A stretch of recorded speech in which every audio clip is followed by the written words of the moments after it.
My dad left a voicemail. Christmas is off. Expect a call from my lawyer. I didn't argue. Just texted back. Understood. Then I quietly removed my name from the $320,000 mortgage. And 48 hours later, 67 missed calls. Their lawyer panicked, begging for answers. My phone buzzed violently on the kitchen counter. It was Dad. Again. Christmas is off. Expect a call from my lawyer. His voicemail was cold, clipped, the kind of voice he used when he wanted you to feel small. I didn't call back. Didn't argue. I just texted back. Understood. And then, in the cold, calculated calm that washed over me, I opened my laptop. 30 minutes later, my name was gone from the $320,000 mortgage. Their precious house. No longer my problem. 48 hours later, my phone went insane. 67 missed calls. Dad, Mom, Emma. Even a panicked voicemail from their lawyer. The one who had probably advised them on how to strong-arm me. Now he was begging for answers. Jack, we need to talk. This is a misunderstanding. Just, please call your parents. They're very upset. I almost laughed. Upset? I scrolled through the endless notifications. Texts, voicemails, even Emma's frantic messages. Jack, what did you do? Dad's losing it. You can't just cut off family. But they'd done worse for years. And it all started with a dinner I shouldn't have gone to. 3 weeks ago. Jack, I told you. We can't afford to take you on the trip this year, Mom said, barely looking up from her phone. It's a small cabin, and we barely have room. A cabin? I frowned, watching her scroll with one hand and stir her overpriced herbal tea with the other. I thought you guys were struggling with bills. Dad snorted. Don't start, Jack. I didn't ask for a financial advisor. If you're that worried, maybe send us a little extra this month. I already cover your mortgage. And the utilities. And Emma's car payments. Emma, sprawled out on the couch like a queen, didn't even flinch. Oh my God, stop acting like you're some hero. I've always helped, but it feels like it's never enough. I felt something twist in my chest. Emma, I helped you pay off your credit card debt last month because you begged. I didn't beg. I asked. And you're my brother. Family helps family. Dad smirked. Listen to your sister. Maybe stop being so dramatic. I took a breath, but the words kept coming. Dramatic? You're going on a vacation without even telling me, but I'm the one who's dramatic? It's just a trip, Jack, Mom muttered, her voice laced with that pity I hated. It's not a big deal. Not a big deal. I laughed, a bitter, sharp sound. Got it. Sure. Have fun. I turned to leave, and Dad's voice chased me down the hallway. Don't be like that, Jack. Maybe if you didn't waste money on that tiny apartment, you could actually do something for this family. I froze, the air thick around me. My fists tightened. Okay, I whispered. Got it. 1 week later, I was scrolling mindlessly through Facebook when a photo appeared. Dad, Mom, and Emma, all grinning in front of a luxury cabin. Family trip in Aspen. Our family together at last. Our family. No mention of me. No invitation. Just them and Emma's boyfriend, Zach. My phone buzzed again. Dad. Hey, can you send me another $200? We're running low on cash out here. Internet's spotty, so Venmo is probably best. I stared at the message, then at the photo. The laughter in their faces, the way they held each other close. My fingers moved on their own. Sorry, can't help. Enjoy your family trip. 5 minutes later, Emma's text appeared. Wow, Jack. Seriously? What's your problem? My problem? My problem was that I was a wallet with a face. A backup plan they never even thought about until something broke, until they needed money. And they thought I'd never fight back. They were wrong. I didn't hear from them for a week. A full, blissful week of silence. Then, on a cold Tuesday evening, while I was making a late dinner, my phone buzzed. It was a notification, a tag in a Facebook post. Family is everything, even when they hurt you. It was Emma's profile picture, her and Mom, all smiles, with Dad in the background. The comments were a mess of sympathy and heart emojis. Stay strong, sweetheart. Family always finds its way back. Whoever hurt you doesn't deserve you. I tapped the comment section, and there it was, Dad's reply. Some people forget who took them in, who raised them. But God sees everything. I wanted to smash my phone, but I didn't. I wasn't going to give them that satisfaction. Instead, I opened my messages. Emma's last text stared back at me. Wow, Jack. Seriously? What's your problem? I didn't reply. I just scrolled up. past her begging for money to pay her credit card, past her asking for a ride at 2 a.m., past her accidentally sending me her Amazon wish list, the one I'd cleared out for her birthday. Then I saw it, the screenshots. Emma, just 3 months ago. Jack, please. I'm completely stuck. If I don't make this payment, they'll cancel my card. I'll pay you back. I swear. You know I'm good for it. I love you, Jack. You're the only one who always helps me. Lies. I saved them. That night, I dug through the files I never thought I'd need. Texts, bank transfers, a full list of every time I'd paid their mortgage, my name on the account, my money draining month after month. I found the photo of the SUV I'd helped Dad buy for his retirement. The one he told everyone he bought himself. Reward for his years of hard work. By midnight, I had a folder of screenshots, documents, even the audio of Dad yelling at me last Thanksgiving. If you don't want to help this family, then don't ever come back. But don't come crying when you need something. I listened to it twice. It still burned. The next morning, I did something I never thought I'd have the courage to do. I called the mortgage company. Yes, I need to remove myself as a co-signer. No, I'm not interested in their situation. I need this processed immediately. The woman on the line hesitated. Sir, this will trigger a reassessment of their mortgage. Are you sure? I smiled. Absolutely. 2 days later, the call started. Jack, what did you do? Dad's voice was a mixture of rage and desperation. The bank just called. They're saying we need to requalify. We can't afford this. Not my problem, I said, sipping my coffee. Not your Jack? Are you out of your mind? We raised you. We took care of you. You raised me. I laughed. I felt like I was just there when you needed something. There's a difference. How can you do this to your own family?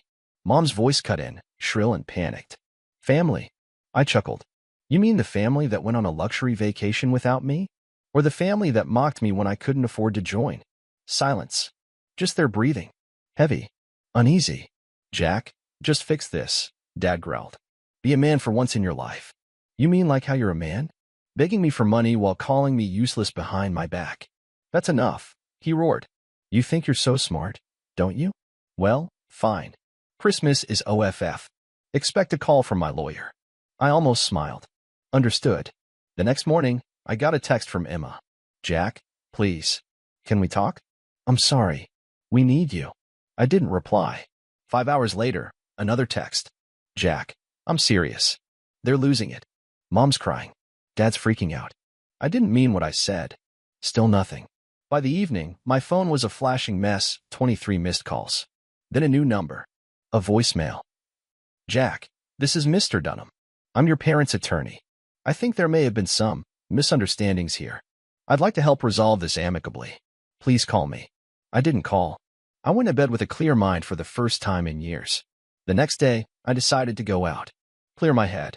A quiet little cafe, my favorite spot, away from everything. But halfway through my coffee, I saw it. Mom's Facebook status. Sometimes even the ones you love turn on you. We gave him everything. But some people only know how to hurt. In the comments, dozens of them. People I hadn't seen in years, calling me a monster. A snake. A selfish brat. And then Emma's comment. We did everything for him. He just threw it all away. My blood went cold. Everything for me? Like the time they canceled my birthday dinner because Emma was too tired? Or the time Dad borrowed $5,000 for emergency home repairs and spent it on a weekend in Vegas? Or the years I spent paying their bills while they posted family photos without me? I finished my coffee, tapped my phone, and this time I posted. Sometimes, family is just another word for people who use you. But I'm done being used. The first comment was from Emma. Wow, you're really doing this publicly? Pathetic. Then Mom, I don't even know who you are anymore. I didn't reply. I just attached the folder of screenshots, payments, messages, their fake promises, and hit post. 3 minutes later, the comments turned. Wait, is this real? Jack, they told everyone you left them with nothing. Holy, this is insane. Mom's profile went dark within the hour. Emma's too. But the messages to me didn't stop. My phone lit up like a Christmas tree, 42 missed calls.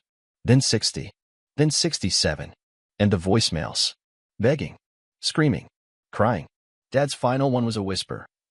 Jack, you can't do this. Please. Please, just talk to me. I saved it. And I stepped away, letting them face the truth on their own. They thought it was over. They thought their desperate voicemails, their lawyers' empty threats, and Mom's tear-soaked Facebook post would make me fold. That I'd come crawling back, just like I always had. But they didn't know me anymore. Not this version. I set the date for the meeting. A quiet family diner on the edge of town, neutral ground. I chose a booth in the back, where I could see the door. I didn't tell them I was bringing someone else. At exactly 6 p.m., they arrived, Dad, Mom, and Emma. No Zach this time. Just the three of them, looking around nervously. Dad's jaw was tight. Mom clutched her purse like it was a lifeline. And Emma hid behind sunglasses, even though the diner was dimly lit. They slid into the booth, but I stayed silent, watching them fumble with their words. Jack, we don't want this to get any worse, Dad started, his voice forced and tight. We're a family. We can fix this. Can we? I leaned back, folding my arms. Because last I checked, you told me Christmas was off and I'd be hearing from your lawyer. Mom reached out, her hand trembling slightly. Jack, please, we were upset. We said things. You lied about me, I snapped. Publicly. You made me look like a monster while you drained me dry. That's not fair, Emma muttered, her voice muffled behind her sunglasses. You did this. You made it public. I leaned forward. Yeah? Did I make it public when Dad posted that I was just a useless child with a tantrum? Or when you laughed in the comments? Or when you all went on that family vacation without me and posted it everywhere? Dad's face turned red. Enough of this guilt trip. We came here to fix this. But if you want to keep acting so selfish... You're right, I interrupted, cold and sharp. Enough. I'm done pretending. I pulled out my phone, tapped the screen, and hit play. Their voices filled the diner, the recording I'd saved. Dad's voice, dripping with contempt. If you don't want to help this family, then don't ever come back. But don't come crying when you need something. Then another recording, Emma's text notifications. Jack, please, I'm so screwed. If I don't make this payment, they'll cancel my card. I love you, Jack. You're the only one who always helps me. Mom's face went pale. Emma's jaw tightened. You lied about me. Used me. And now you're here because you're scared, I said, voice like steel. Not because you love me. Not because you care. But because you need me. We didn't, Mom began, but I cut her off. I'm not done. I reached into my bag and pulled out a thick, neatly bound folder. I slid it across the table. Mortgage documents. Proof of every payment I made. Every single one under my name. The house isn't yours. It was never yours. Dad grabbed the folder, flipping through it, his hands shaking. This is a mistake. Not a mistake. I removed my name. They're requalifying your mortgage. If you can't afford it, the house is gone. Jack. Mom's voice was a shriek now. How could you do this? We raised you. No. You raised me to be a doormat. To be your personal ATM. I leaned closer. But that's over. Emma ripped off her sunglasses, tears already streaming down her face. You're being cruel. You're doing this to your own family. Family? You mean the family that posted about me like I was trash? The family that lied to everyone? The family that only calls when they need money? Stop it. Stop it. Dad slammed his fist on the table, eyes wild. I swear, Jack, if you don't fix this. Or what? I smirked. You'll sue me? Go ahead. Your lawyer already tried. You want to talk about legal trouble? Let's talk about the $5,000 you borrowed from me for house repairs that you spent in Vegas. That was different. Dad sputtered. Or how about the $3,000 Emma took for her medical emergency that was actually a shopping spree? Or the time I covered the SUV payment you bragged about buying for yourself? Emma's face crumpled. You weren't supposed to know. I wasn't supposed to know a lot of things. Like how you told people I refused to help you. Or how you told Zach I was unstable and tried to turn him against me. Jack, please. Mom whispered, her voice broken. We can fix this. We're a family. But I just smiled. No, Mom, we're not. I nodded to the door, and that's when they saw him, my grandfather, Dad's father, stepping in. Tall, silver-haired, his sharp eyes scanning the room before landing on us. He walked over, his cane tapping softly on the tiled floor, and stopped at our booth. Well? Grandpa's voice was calm, almost amused. Took you all long enough to destroy yourselves. Dad's face went pale. Dad, I didn't know you were coming. You never do. That's your problem. Grandpa looked at me. Jack told me everything. The money, the lies, the manipulation. You always did think you were the smartest one in the room, didn't you? Dad's mouth opened and closed, but no words came out. Funny thing, son, Grandpa continued, voice like ice. I rewrote the family trust last week. Jack's the sole beneficiary now. You, Emma, your mother? You're out. Emma gasped. Grandpa, please. No, he cut her off, his voice thunderous. I spent years watching your father lie and scheme. I hoped he'd grow out of it. But now I see he passed it on to you. He turned to me, and his expression softened. I should have stepped in sooner, Jack. But I'm here now. I nodded, fighting the lump in my throat. Thanks, Grandpa. As we stood to leave, Dad's voice broke, desperate and raw. Jack, you can't do this. We're family. I looked over my shoulder. You made sure I wasn't part of this family a long time ago. And then I walked out. But I wasn't done. I thought they would go silent. I thought they would finally back down. I underestimated them. The next morning, I woke up to the sound of my phone buzzing nonstop. It wasn't just calls. There were texts too. Dad, Mom, Emma, all of them, trying to get through. I ignored every single one. Then the doorbell rang. I glanced through the peephole. It was Grandpa. I opened the door, and he walked in without a word, sat down at my kitchen table, and motioned for me to sit. They're in shambles, he said, almost amused. Your father called me 3 times this morning. Said you're trying to ruin the family. I scoffed. Funny how they see it that way. Grandpa looked at me, his eyes sharper than usual. I never thought I'd say this, but I'm proud of you. You stood up to them. About that time. That caught me off guard. I had been expecting another guilt trip, another lecture about family loyalty. I didn't do it for revenge, I said. I just couldn't let them keep using me. Not anymore. He nodded, took a sip of the coffee I'd poured him, and then leaned back. Your dad thinks he's untouchable. Always did. Never thought his own son would be the one to cut him down. Just then, my phone buzzed again. This time it was a voicemail. I played it out loud. Jack, son, this has gone too far. We're your family. You don't just walk away. Your mother's been crying nonstop. Emma won't come out of her room. You've humiliated us. Please, just come back. Let's talk this out. Don't tear this family apart. I glanced at Grandpa, who just shook his head. He's more upset about losing control than anything else. They always took your kindness for weakness. I knew he was right. For the first time, I saw it clearly. My entire life, I had been the one to make peace, to bridge the gap, to keep the family functioning. I thought it was my duty, but all I was doing was enabling them. This wasn't easy. Cutting ties felt like tearing away a piece of myself. But I finally understood, sometimes, caring for yourself isn't selfish. It's necessary. I'm not going back, I said quietly. I'm done being their safety net. Grandpa smiled. Good. Now start living for yourself. 2 weeks passed. I settled into my new routine, quiet mornings, coffee by the window, no sudden calls demanding money or favors. I started focusing on my own life for the first time in years. Then, one evening, I got a call from an unknown number. Against my better judgment, I picked up. Jack? It's Emma. Her voice was shaky, almost scared. What do you want? I wanted to talk. Please. I'm at the coffee shop near your place.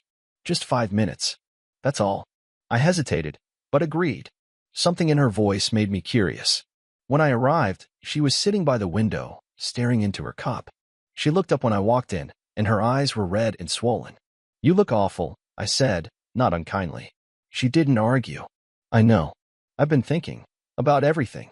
About what I did. How we treated you. It wasn't right. I sat down across from her. You're just realizing that now? No. I knew it for a long time. I just didn't care. You always fixed everything. Even when we hurt you. I thought that's just how it was supposed to be. Well, it's not. She nodded, her hands trembling. Mom and Dad are losing it. They're trying to figure out how to keep the house. Dad even looked into loans, but his credit is ruined. Mom's blaming me for everything. She says if I hadn't been so selfish, you wouldn't have snapped. I didn't say anything. I let her talk.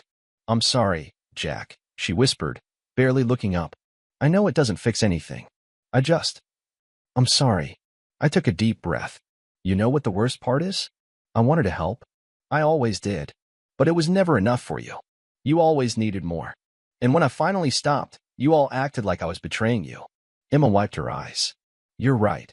I didn't see it like that. I just thought you'd always be there. Not anymore. She nodded, looking defeated. I'll leave you alone. I just wanted to say it. As she got up to leave, I spoke up. Emma. She turned around, surprised. Figure out your life. Stop relying on other people to fix your problems. You're old enough to take responsibility. She gave a small, broken smile. I'm trying. I really am. I didn't offer forgiveness. I wasn't there yet. But I didn't push her away either. That night, Grandpa called me again. Your dad's still trying to save face. Telling people you'll come around. That you're just throwing a tantrum. I couldn't help but laugh. He really can't accept that I'm done, can he? He never will. But that's not your problem anymore. I hung up, feeling lighter than I had in years. The truth was out. The game was over. I didn't know what would happen next. But for the first time, I didn't feel fear, just peace. I was free.